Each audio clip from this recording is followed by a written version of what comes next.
In today's video, I'm going to teach you how to use Google Translate to translate to English. We will walk through using the website on a computer so you can quickly turn almost any text into clear English. First, open Google Translate. In your web browser, go to the Google homepage and look for the grid icon for Google Apps near the top right.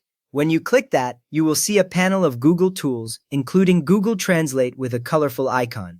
Click Google Translate, and the main Translate page opens in a new tab showing two side-by-side boxes. Now look at the left box. This is where you choose the language you want to translate from.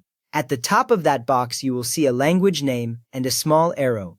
Click that arrow, and a list of languages appears, with Detect Language at the very top.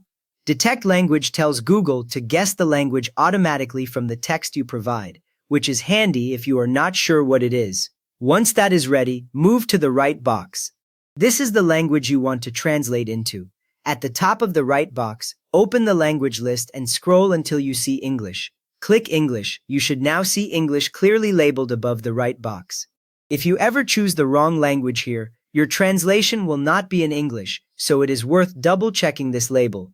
With your languages set, click inside the left box so you can type or paste your text. You can type directly using your keyboard or paste text you copied from an email, a document, or a website. The left box shows your original text exactly as you entered it. If your text is long, you might see a small character counter near the bottom of the box. After you enter the text, the English translation appears automatically in the right box. You do not need to press any translate button. As soon as you stop typing for a moment, the right side updates. Above the translation, you will see English as the language label, and inside the box you see your text converted into English sentences.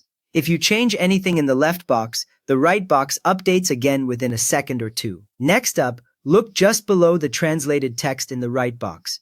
You will see a small copy icon and a small speaker icon. Click Copy if you want to place the English translation on your clipboard. A tiny message appears near the bottom of the screen to confirm it was copied, and then you can paste it into a document, a message, or anywhere else. Click Listen to hear the English translation read aloud with clear pronunciation, which is useful if you are learning how the words sound. You have now translated text into English using Google Translate on your computer, and you know how to copy or listen to the result. If this walkthrough helped you get a clear English translation, please give the video a quick thumbs up and subscribe if you would like more simple guides like this.